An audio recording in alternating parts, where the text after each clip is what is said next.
Okay, so we are going to go through setup, sanitize, and tear down today. So there's going to be like 3 different sections of what we're going to talk about. And as an art me artist, I think that setup and tear down are very important things, as well as sanitization. Now, sanitization with, COVID and everything, we definitely want to try be as clean and as organized as possible. And your setup is going to help with that too. So we're going to go over that a little bit today. So as you can kind of see, I have my spread here of all these different things that I would have on my table. Now, the normal things that are on here, basically everything we normally would have, except I have these 3 jars here. And those are what we're going to do for sanitation purposes, as well as having a brush cleaner of some kind. And I do have this nice brush holder that I'm going to put my brushes on to dry. You don't necessarily need this. This is just, and we do have extras, but then my brushes, while they dry, will sit over there, and then I'll have my brushes to use inside my water container. So again, let's just talk about setup really quickly. I already have everything out. As you can see, all my paints, my water, and everything are inside this container. We don't want them to sit on the outside. Imagine if this wasn't inside this container, there would just be so many things on this tabletop. And sometimes you have even half the size of this as your table to use. So you really want to be as organized as possible. So you want to think about where you're setting up, what it's going to kind of look like. So I have it set up that people are going to come up to the table this way, and they're going to look at the book, and they're going to see our cards, they're going to see the tip jar, and they're going to see the pamphlets over to the side here. You can't see them on the camera. Kind of off to the side. And I kind of have things spread out, but you might have to organize them a little bit more. Maybe put these pamphlets in here. They're kind of sticking out. People can grab them, but you're condensed your spot a little bit. You also do want to make sure your book is out so people can look at it. It might be faced this way. It kind of just depends on how your setup is. And yeah, basic setup, you just want things out that you need. Maybe something, what do you not see out that's in your kit? So 2 things you don't see are paper towels and baby wipes. Another thing is you don't see the kit either, right? So obviously it's not going to sit on top of the table. But we want to make sure your kit is underneath your table, or at least in an area that's not going to be distracting. Kids are going to get into it. People are going to be tripping over it. That's why we try to sit it under the table as much as possible. What I like to do too, kit here, is to put my paper towels and my baby wipes on top of my kit underneath the table, so I can easily grab them. One, but not every mother is coming up and saying, can I borrow a baby wipe? Can I have a paper towel? My kid got pizza on their face. If they're not out here, they're not going to ask for it. They might still ask for it, but it's not going to be as often. So we're keeping our supplies that are not needed right away underneath the table, and I like to keep them on top of my kit so I don't have to take the lid off every single time. So that's what I like to do with that. Everything else, basic setup.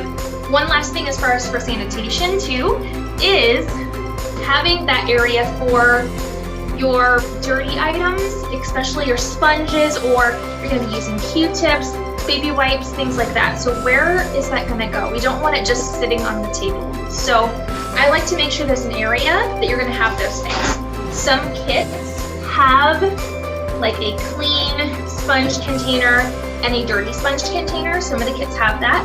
This one does not, because it has one of these big areas. But I am going to put a paper towel right here, and I'm going to sit it next to my water container so that it is easily used and accessible to put the things I don't want people to see away. I can even put another paper towel on top of it and gets it kind of secure in this little area. And once it kind of gets filled up, you can then to go and clean your items or whatever, but they're in a designated area. So I think that's about it for setup, except I'm just going to talk about where to sit your chairs. So I'm right-handed. If you're left-handed, it'll be kind of the opposite. But you always want to think about, you want you to face the client. You don't want your back to the client or your guests. You also don't want the person you're painting's back to be to everyone as well.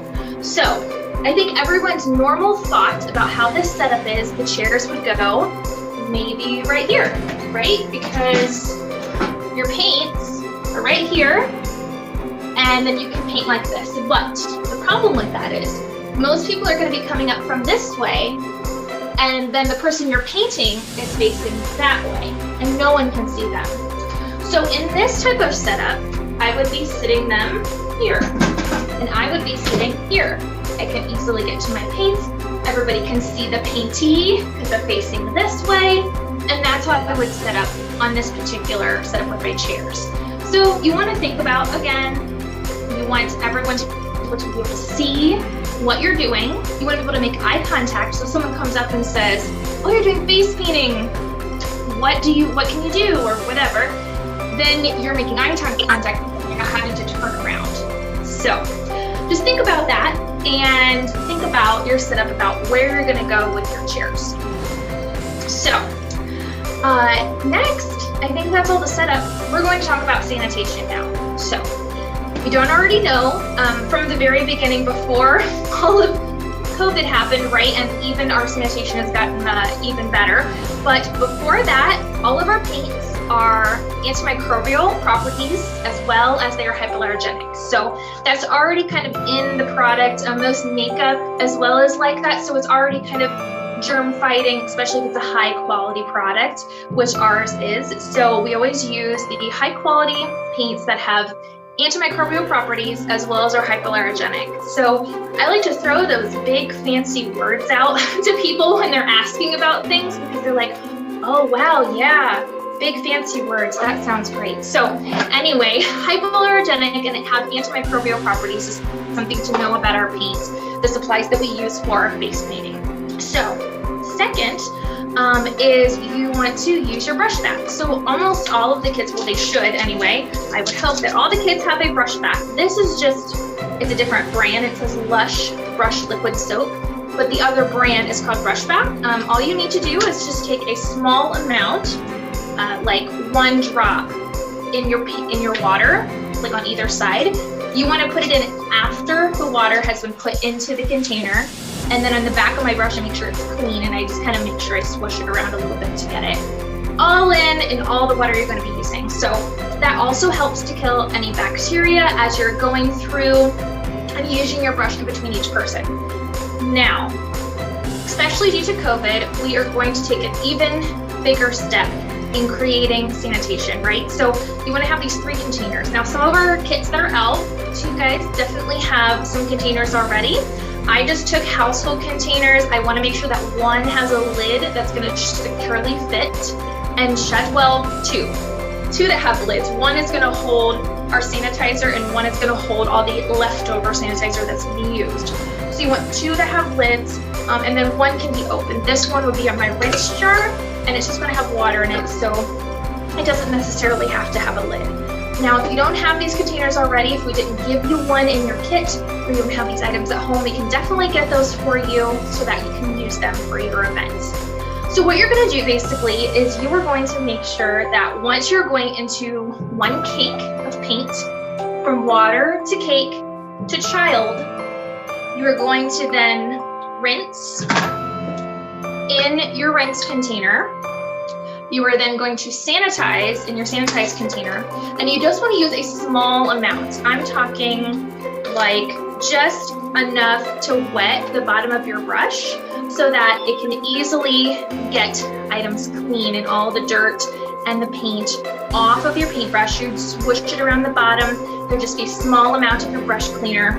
And then once that's clean, depending on which cleaner you have, if it's nice and clean now, you can go ahead. I take a paper towel normally and wipe off just to get the excess. If you can tell that sometimes if you've been using it a lot, there will be excess of paint that you'll see kind of streaking.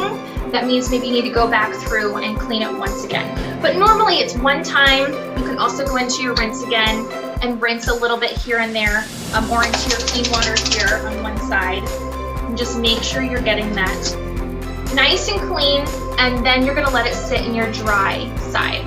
So you wanna try to make sure you're keeping one side for clean and then a container for rinse. So just think about that while you're doing that. You wanna make sure that you're keeping it separated. Maybe you want even 2 rinse containers so that after you're done with the sanitizer, you don't necessarily need to clean this off because it should just air dry. But if you want to rinse it after you use your sanitizer, you can have another rinse container, so you could do 4. But after this is air dry, we say 3 minutes, then you can go ahead and use it again. So if you can see, I have all these paintbrushes here. I like to keep at least 3 medium to large brushes, 3 small brushes. Then I can go ahead and kind of go through and rotate through my brushes. If I'm using a larger design, I'm normally going to use all 3 of those brushes, maybe at least all 3 of my medium-sized brushes. So you want to hope that by the time you're done, you did this one, you did another color, you did this one, put it over here, you're done through your sanitation process. Then you're done with that child, they're up, they've looked in the mirror, they're ready to go. Now this first brush you used is ready and dry. So that's kind of the process you're going to be going through. Now, it's a little bit difficult in this time and age, and something that we're not used to doing is going through every single brush and making sure they're sanitized every single time. So you can kind of take it per family. A lot of times maybe you're going to be doing like a brother, sister, one right after the other. You can definitely, like, they live in the same household. So you can go through and not have to completely sanitize your brushes every single time for each of those kids.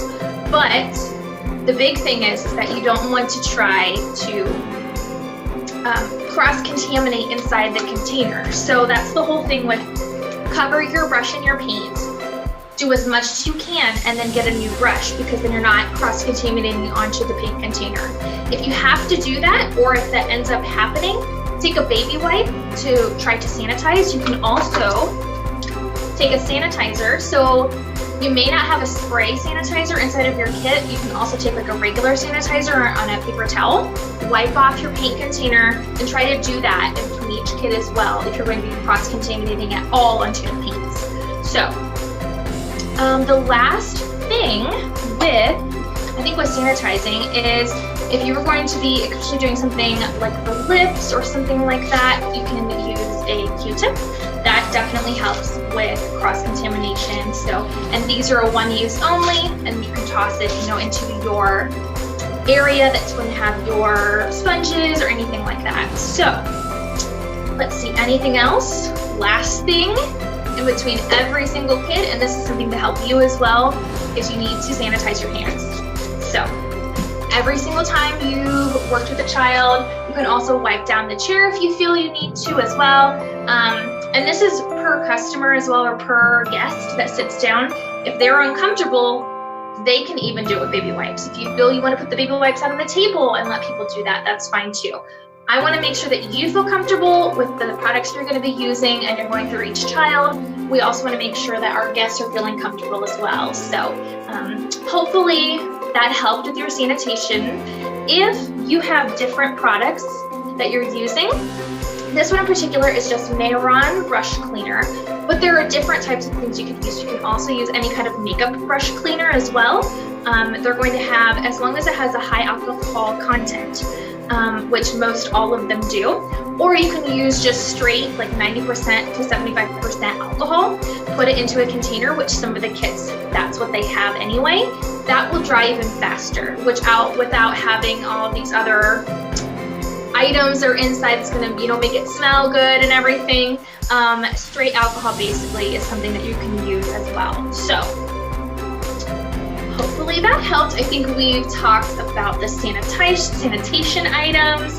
And the last thing is tear down. So we actually will talk a little bit more about tear down next time, but basically setting your items into your kit is something that also can help, because you want to make sure that any liquid items are going to go in the tip jar and they're going to be sitting upright. We never want to put our tip jar sideways in our kit. You always want to make sure that's up and down. And then always our mirror is on the very top inside of our tablecloth. So those are big things to talk about with tear down, but hopefully that helped with sanitization. There's another video for you to check out, which will have that link for you, and have a great time painting. We'll see you next time. Bye.